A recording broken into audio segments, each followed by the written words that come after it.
In Texas, they're going hog wild over wild hogs. The feral animals are causing hundreds of millions of dollars of damage to crops across the state.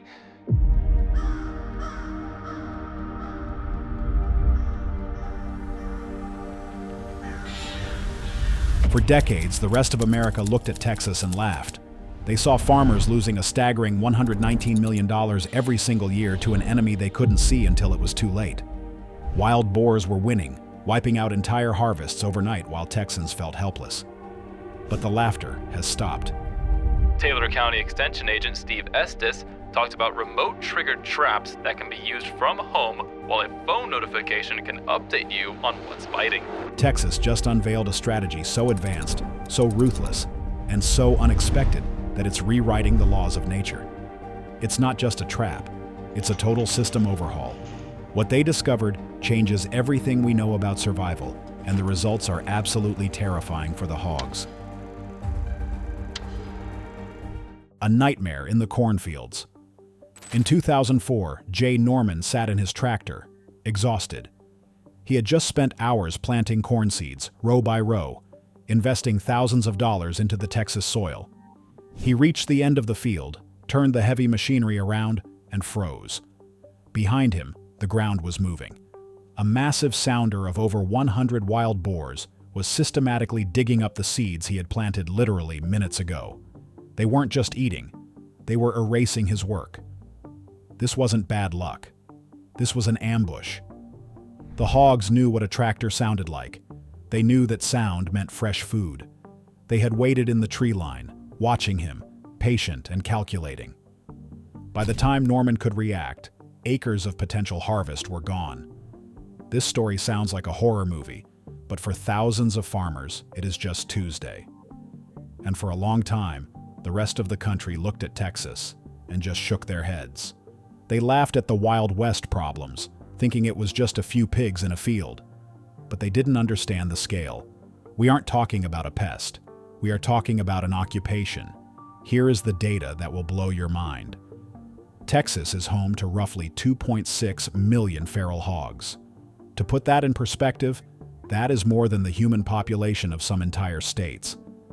These animals are causing a confirmed $119 million in agricultural damage annually. But that number is old news. It comes from 2019. Today, experts estimate the real damage, including property destruction, water contamination, and livestock loss, is likely closer to $500 million every single year. And it's not just the money. It's the sheer hopelessness of the fight. Adam Henry, a supervisor with Texas Wildlife Services, put it bluntly. We're running from one batch of hogs to the next. It is a game of whack-a-mole, but the moles weigh 300 pounds and have razor-sharp tusks. The terrifying part is their biology. Feral hogs are an invasive species superweapon. A single sow can start breeding at 6 months old. She can drop 2 litters a year. Each litter has 4 to 6 piglets. Do the math. If you have just a handful of pigs on your property today, and you don't do anything, you could have hundreds within a couple of years. Farmers like Norman tried everything. They tried trapping them one by one. They tried hunting with dogs. They tried sitting out all night with rifles. But here is the catch. The pigs are smart, unbelievably smart. If you trap one pig and the others see it, they learn. They will never touch that trap again. If you shoot at a group and miss a few, those survivors learn what a gunshot sounds like, and they become nocturnal. They switch their entire sleep schedule to avoid humans. Farmers reported hogs abandoning favorite fields for months, only to return the exact night the farmer stopped watching. It felt like fighting a ghost. You take out 10, and 20 more show up from the neighbor's property. The reproduction rate was outpacing the removal rate. It was a war of attrition, and the humans were losing. Badly. Norman admitted that he replants acres of land every single year specifically because of hog damage. He essentially has to pay a hog tax just to be a farmer. He burns fuel, buys seed, and wastes labor knowing that a chunk of it is going to feed the enemy. Some farmers even gave up on corn entirely, switching to crops like cotton just because the pigs didn't like the taste as much. Imagine changing your entire business model just to avoid a pig. But switching crops didn't solve the problem. It just moved the problem down the road. The hogs adapted. They moved to the suburbs. Suddenly, people in Irving, Texas, near Champions Park, were waking up to find their manicured lawns destroyed, looking like a grenade had gone off. Schools had their sports fields uprooted. The invasion was total. Rural, urban, agricultural, no place was safe. Bruce Leland from the Texas Wildlife Service had to tell farmers the hard truth. We have nothing new available to control feral hogs. It sounded like a surrender. The tools they had, traps, guns, aerial gunning, existed, but they weren't working. Not fast enough. Not smart enough. The pigs were winning the evolutionary arms race. But that was before the shift. That was before Texas stopped trying to work harder and started working smarter. What happened next wasn't about a new weapon. It was about a change in tactics that would turn the hunters into the hunted. And it started with a device that fits in your pocket. Capture via smartphone. The definition of insanity is doing the same thing over and over and expecting different results. For years, Texans were insane. They used box traps that caught maybe 1 or 2 pigs. The rest of the group, known as a sounder, would scatter, learn, and never come back. But then the game changed. Texas went digital. Enter the smart trap. This isn't a rusty cage sitting in the woods. This is a high-tech, cellular-connected command center. Here is how it works, and it is genius in its simplicity. Farmers set up a large, circular corral. It's wide, open, and doesn't look like a cage. They bait it with corn. But, and here is the key, there is no trigger wire. There is no pressure plate. The pigs walk in, they eat, and nothing happens. They leave. They come back the next night. Still, nothing happens. They bring their friends. They bring the piglets. They get comfortable. They think this is just a free buffet. Watching all of this from miles away is the farmer. A camera beam live video directly to an app on their smartphone. The farmer gets a notification, motion detected. He opens his phone. He sees the pigs, but he doesn't fire. He waits. He waits for the whole group. The goal isn't to catch one, it's to catch them all. This is called whole sounder elimination. If you leave 2 pigs, they will breed and restart the problem. You need 100% capture. So the farmer waits until every single hog is inside the perimeter. Then, from the comfort of his living room, maybe while watching a football game, he presses a button on his screen. Boom. The gate drops instantly. No noise, no warning. The entire group is captured. This technology was deployed in Irving when the hogs invaded the neighborhoods. Homeowners had tried electric fences, but the smart trap was the ultimate solution. No guessing, no sitting in the cold for hours, just total control. But here's the catch. It's expensive. We are talking thousands of dollars for the setup, plus monthly cellular fees. For a small family farm, that is a heavy hit. But do the math again. If replanting 60 acres of corn costs $400 an acre in seeds and labor, that's $24,000 gone in one night. Suddenly, a $5,000 smart trap looks like the best investment you could ever make. It pays for itself in one prevented disaster. But the tech requires more than just money. It requires patience. This is where most people fail. You have to train the pigs. It takes about 10 days to 2 weeks to condition a sounder. You start with the gate locked open. You let them eat. You let them feel safe. Then you lower the gate just a few inches. They have to duck under it. Then a few inches more. They have to squeeze through. By the time the trap is live, the pigs have been conditioned to accept the metal bars as part of their environment. They have no idea they are walking into a prison. This psychological warfare was the first crack in the pig's armor. But smart traps have a limitation. They are stationary. They can only catch the pigs that come to them. Texas is big, really big. And for the vast open ranches where hogs roam across 400,000 acres, a trap in the corner of a field wasn't enough. They needed speed. They needed coverage. They needed to take the fight to the sky. And this is where Texas went full Texas. If you can't trap them, you hunt them. And if you can't hunt them on foot, you get a helicopter, Helibacon. That is a real company name, and they offer exactly what it sounds like. For a starting price of around $4,000, they strap you into a multi-million-dollar helicopter, hand you a machine gun, and fly you over the scrubland at sunrise. This sounds like a video game, or maybe something out of an action movie. But make no mistake, this is a critical tool for population control. Taylor Carey from Helibacon explains that this attracts people from all over the world.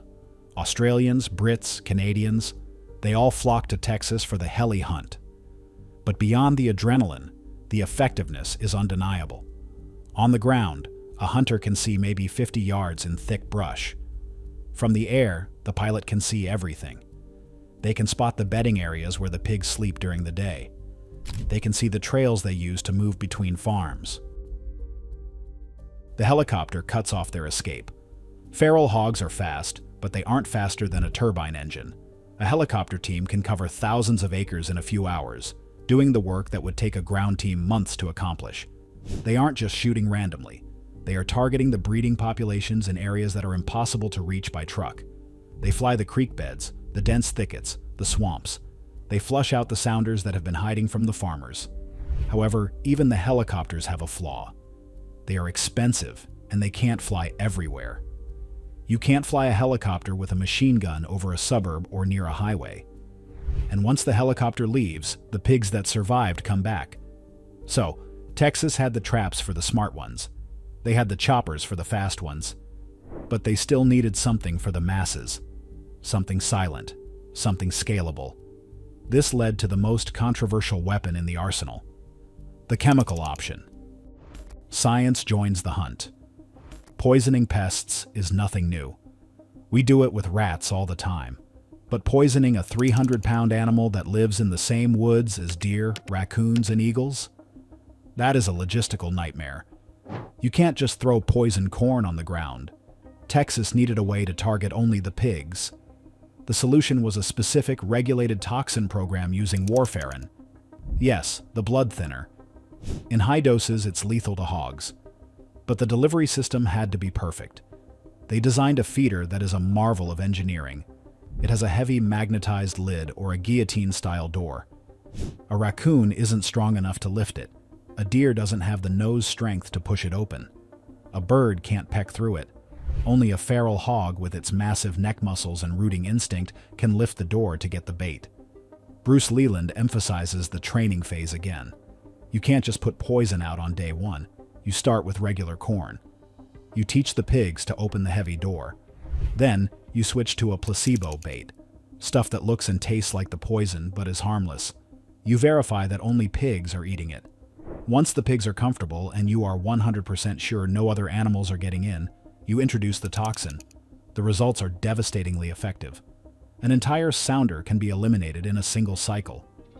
And because warfarin breaks down quickly, the risk of secondary poisoning, where an eagle eats the dead pig and gets sick, is extremely low compared to other toxins. Researchers are also testing sodium nitrite as an alternative. It works faster and is more humane, knocking the pigs out quickly. The goal is to have an arsenal of chemical options so the pigs can't build a resistance. But there is always a but. Critics went crazy. They worried about the environment, they worried about animal cruelty, and they weren't entirely wrong to be concerned. Biological and chemical controls are risky. The ecological damage caused by the pigs was far worse than the risk of the solution. So now Texas had the Trinity: the trap, the chopper, and the toxin. By all accounts, the war should be over, but it wasn't. Farmers were still losing crops. The numbers were still high. Why? Because of the balloon effect. Imagine squeezing a water balloon. If you squeeze one side, the water just rushes to the other side. That is exactly what was happening with the hogs. One farmer would spend thousands on traps and helicopters. He would clear his land. But his neighbor did nothing. Maybe the neighbor was an absentee landowner, or maybe he wanted to keep a few pigs around for hunting sport. So when the pressure got high on Farm A, the pigs just ran across the fence to Farm B. They waited it out, bred a new litter, and then came back to Farm A when the coast was clear. It was a cycle of failure. Individual effort was useless against a collective enemy. This realization is what sparked the final, most important breakthrough. It wasn't technology. It wasn't chemistry. It was sociology. The multi-county strategy. Texas finally realized that you can't fight a community of pigs with a single farmer. You need a community of humans. They stopped thinking about property lines and started thinking about ecosystems. They began organizing massive multi-county operations.